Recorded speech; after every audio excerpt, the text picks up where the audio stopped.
warahmatullahi wabarakatuh.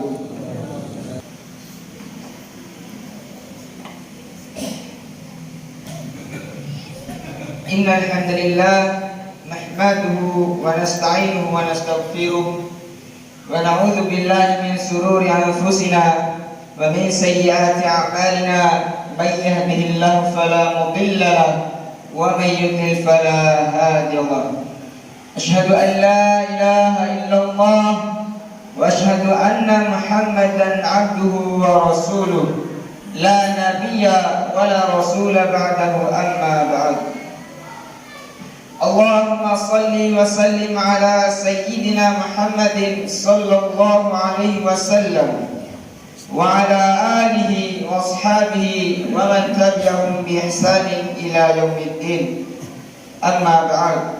فيا أيها المحاضرون أوصيكم وإياي نفسي بتقوى الله فقد فاز المتقون.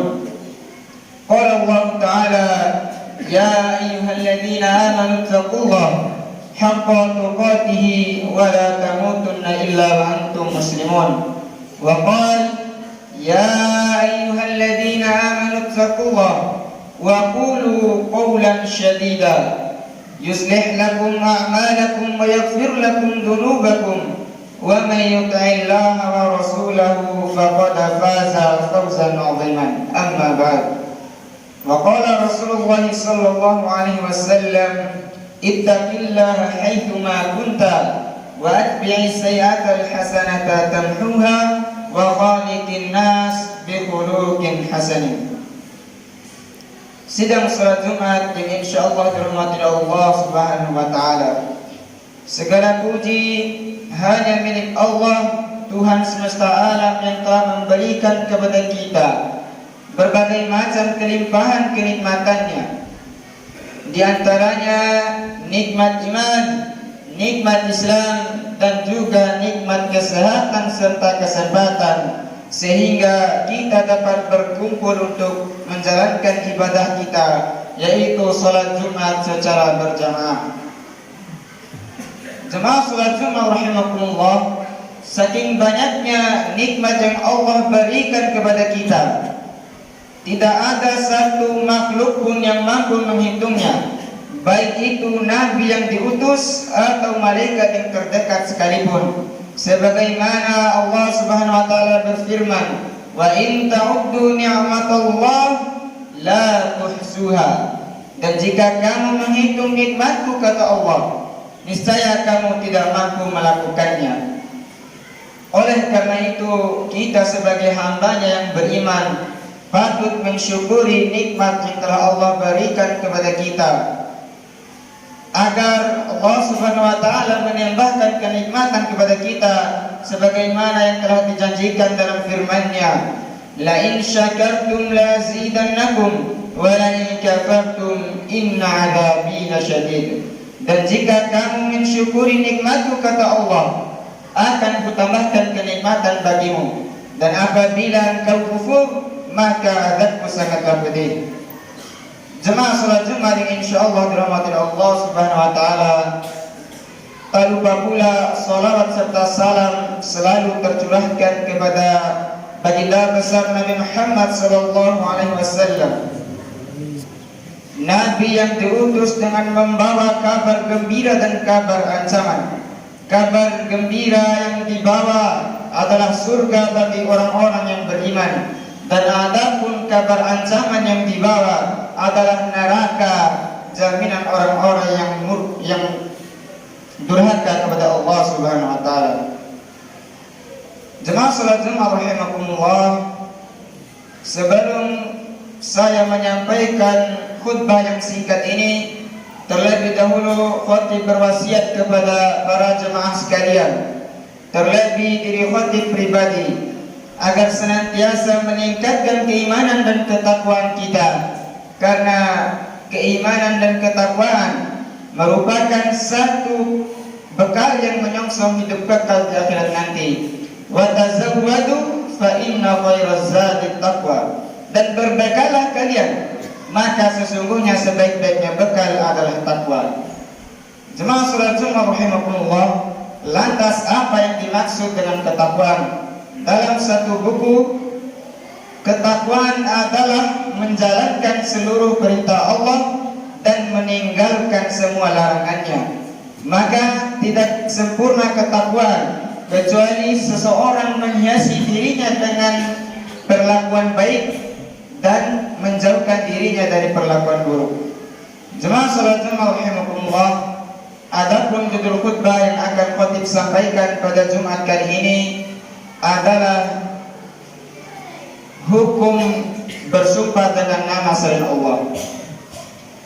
Jemaah salat Jumat rahimakumullah, sebagaimana yang sering kita baca dalam ayat Al-Quran setiap harinya, "Fala taj'alu lillahi andada wa antum ta'lamun." Dan janganlah kamu mengadakan andad atau sekutu-sekutu bagi Allah padahal kamu mengetahui. Maksud dari ayat tersebut menurut tafsir Imam Ibnu Abbas adalah mengadakan andad atau sekutu-sekutu bagi Allah merupakan salah satu syirik yang lebih sulit dikenali daripada semut hitam yang berjalan di batu hitam di gelapnya malam, yaitu seperti kita berkata, kalau bukan karena anjing kecil ini niscaya pencuri sudah masuk, atau atas kehendak Allah dan kehendak si fulan. Jemaah salat Jumat rahimakumullah, Umar bin Khattab radhiyallahu anhu menuturkan bahwa Rasulullah sallallahu alaihi wasallam bersabda, "Man halafa bi ghairillah faqad kafara aw asyraka." Barang siapa yang bersumpah dengan nama selain Allah, maka ia telah kafir atau syirik. Rasulullah sallallahu alaihi wasallam telah mencap seseorang yang bersumpah dengan nama selain Allah sebagai orang kafir atau orang yang syirik. Jemaah salat Jumat rahimakumullah, lantas apa yang dimaksud dengan bersumpah dengan nama selain Allah? Bersumpah dengan nama selain Allah bukanlah hanya ketika kita bersumpah dengan nama-nama Tuhan selain Allah, akan tetapi bersumpah dengan nama selain Allah adalah bersumpah dengan nama ibu bapa kita atau apa-apa yang telah diciptakan oleh Allah Subhanahu wa taala. Nabi sallallahu alaihi wasallam bersabda, "La tahlifu bi abaikum." Janganlah kalian bersumpah dengan nama nenek moyang kalian. Wa man halafa billah falyasduq. Dan barang siapa yang hendak bersumpah dengan nama Allah, maka hendaklah ia jujur. Faman hulifa lahu billah, dan barang siapa yang disumpahkan kepadanya dengan nama Allah, falyarda, maka hendaklah ia ridha. Wa man lam yarda falaysa minallah, dan barang siapa yang tidak ridha, maka ia tidak mendapatkan apa-apa dari Allah Subhanahu wa taala. Selain Nabi sallallahu alaihi wasallam melarang kita bersumpah dengan nama ibu bapa kita, Nabi sallallahu alaihi wasallam juga menyarankan kepada kita agar kita senantiasa jujur ketika kita bersumpah. Akan tetapi dalam satu riwayat Ibnu Mas'ud pernah menuturkan, "Aku lebih mencintai bersumpah bohong dengan menyebut nama Allah dibandingkan dengan bersumpah jujur akan tetapi menyebut dengan nama selain Allah." Bukanlah Ibnu Mas'ud bermaksud menyuruh kita untuk bersumpah bohong, akan tetapi jika seandainya kedua sumpah ini disandingkan, maka lebih baik berbohong dengan nama Allah daripada jujur dengan nama selain Allah. Adapun kesyirikan yang kedua adalah ucapan atas kehendak Allah dan kehendak si fulan. Jemaah salat Jumat rahimakumullah, dalam satu riwayat seorang Yahudi mendatangi Nabi sallallahu alaihi wasallam dan berkata, "Sesungguhnya kalian telah berlaku syirik. Kalian mengucapkan atas kehendak Allah dan atas kehendak Muhammad, dan kalian juga mengucapkan demi Ka'bah." Maka oleh karena itu Nabi sallallahu alaihi wasallam memerintahkan kepada para sahabatnya, apabila kalian hendak bersumpah, maka hendaklah kalian menyebutkan demi Tuhan pemilik Ka'bah, dan atas kehendak Allah, kemudian atas kehendak si fulan. Lantas apa perbedaan ucapan atas kehendak Allah dan kehendak si fulan dengan ucapan atas kehendak Allah kemudian atas kehendak si fulan? Kata dan adalah kata yang menyamakan antara Allah dengan si fulan, sedangkan kata kemudian adalah kata yang meneruskan, yang mana suatu hal itu terjadi karena Allah dan Allah menjadikannya lewat si fulan.